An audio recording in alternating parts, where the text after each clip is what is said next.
Empezamos ya con la primera cuestión y nos hacemos esta pregunta. ¿Tenemos los seres humanos verdadera libertad para decidir? Bueno, la disciplina de la neurociencia está estudiando los mecanismos cerebrales que acompañan a la toma de decisiones y, como les hemos anunciado, tenemos con nosotros a Joaquín Fuster, uno de los neurocientíficos españoles más prestigiosos. Sí, Joaquín Fuster es doctor en medicina y en filosofía y profesor de neurociencia cognitiva en la Universidad de California en Los Ángeles. Es autor de varios libros publicados en inglés y ahora presenta en español Cerebro y Libertad, los cimientos cerebrales de nuestra capacidad para elegir, fruto, eso sí, de su larga experiencia clínica con discapacitados mentales. Hay que decir que el doctor Joaquín Fuster es el hermano del prestigioso cardiólogo Valentín Fuster. Muy buenas tardes, Joaquín, bienvenido. ¿Qué tal? Muy bien, muy buenas Bueno, tardes. leíamos en el prefacio del libro, en el prólogo, que su investigación se basa sobre todo en su experiencia clínica con personas con discapacidad mental. Aquí la pregunta, Joaquín, yo no sé si sería los problemas, es decir, un cerebro enfermo, ¿qué es lo que aporta a esto del estudio del libre albedrío? El enfermo, el cerebro enfermo, nos educa sobre la importancia de las funciones que se pierden con la enfermedad del cerebro. Hay ciertas partes del cerebro que naturalmente son más vulnerables que otras a defectos cognitivos o defectos emocionales. Y la corteza prefrontal, que es donde yo he trabajado durante medio siglo, es en realidad el órgano de la libertad, el órgano de la creatividad, y es la corteza que nos abre al futuro y que nos permite ajustarnos finamente al entorno que nos rodea. La corteza prefrontal, sí, aquí. Sí, Aquí. Casi una tercera parte de la totalidad de la corteza, aquí sí, exactamente. Importantísima para las decisiones, importantísima para la formación y ejecución de planes de conducta y de lenguaje. En realidad, el motivo por el que tiene la capacidad de permitirnos elegir entre acciones, incluyendo la no acción, el no hacer nada, se debe al hecho de que está muy conectada con los centros del cerebro que tienen que ver con la emoción y con la memoria. Tenemos muchísimas preguntas para hacerle, doctor. De entrada, también se dice que le debe el libro a su formación en humanidades, en arte, en música, en lengua, y en su currículum también figura que usted es doctor en filosofía. ¿Qué tiene que ver, por ejemplo, Adam Smith, el economista padre de la economía liberal, con el libre albedrío también? El libre albedrío es un tema controvertido. La respuesta que yo tengo a ello, sí, efectivamente existe el libre albedrío, pero con límites. Tiene límites y variaciones individuales, variaciones en uno mismo a lo largo de la vida, va variando la capacidad para elegir, para escoger entre acciones. Es decir, mi posición es aquella de un determinismo blando, por así decirlo, que tiene en cuenta que somos libres de elegir y que esta capacidad de elegir está fundamentada en influencias del resto del cerebro, incluyendo el mundo de la razón, el mundo de la razón y el mundo de la emoción. Influencias que de modo sutil muchas veces modifican, modulan nuestras acciones de modo totalmente inconsciente. Hablemos entonces, doctor, si le parece, de esas influencias. El peso de la intuición a la hora de decidir. ¿Es mucho, poco? Mucho. La intuición en realidad es el razonamiento inconsciente, que está fundamentada en la parte del entorno que hemos entronizado dentro de nuestra corteza. Es la circunstancia de Ortega. Yo soy yo y mi circunstancia. Esa circunstancia es historia también. No es solo el entorno físico o social que nos rodea, sino el ambiente en que hemos vivido, las creencias que hemos absorbido en el curso de la vida, nuestras posiciones con respecto a la sociedad, al entorno y la cultura, naturalmente. Esto es la circunstancia de Ortega y Gasset. ¿Podemos decir que entonces intuición es lo mismo que inconsciente? La intuición, sí. La intuición en realidad es una facultad inconsciente para razonar y para decidir. Y hacemos muchas cosas que no sabemos exactamente por qué las hacemos. Y muchas acciones se fundan en la intuición cuando, por ejemplo, uno tiene una corazonada para hacer algo y no sabe bien por qué lo ha hecho. Y en retrospectiva puede ser una decisión perfectamente lógica y natural. Las mujeres sois mejores que los hombres. Bueno, ya está. Ya nos tocó. Ahí va. Ya nos tocó. Ya nos tocó. ¿Pero lo dice en serio? Sí, lo digo en serio. La intuición, la mujer tiene una ventaja sobre el hombre, yo creo. Pero usted acaba de decir que la corazonada... Sí, Marta.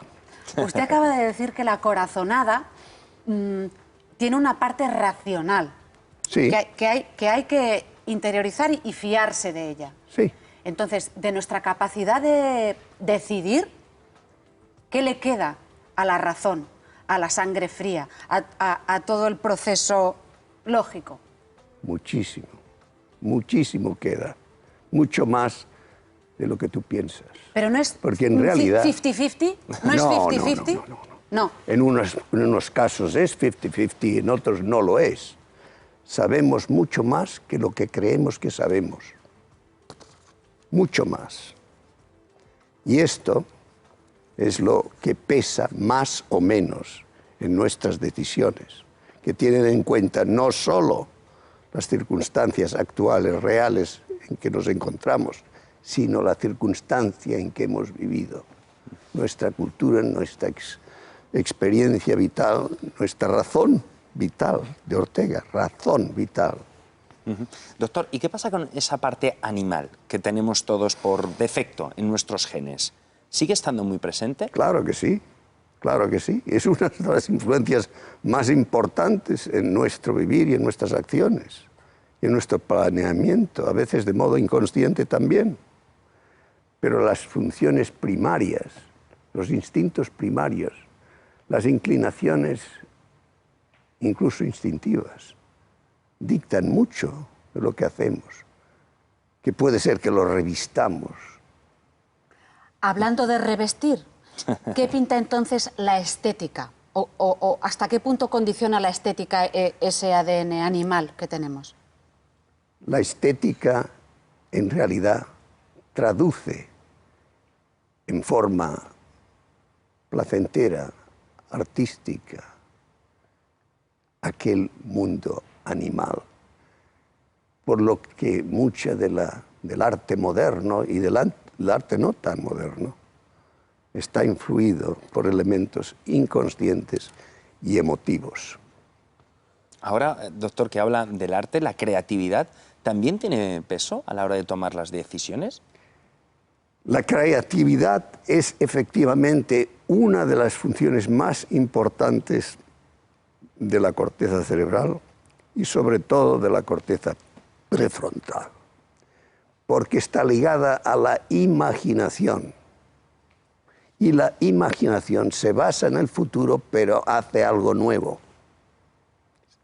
El pasado, en cierto modo, dicta el futuro, lo que se va a hacer.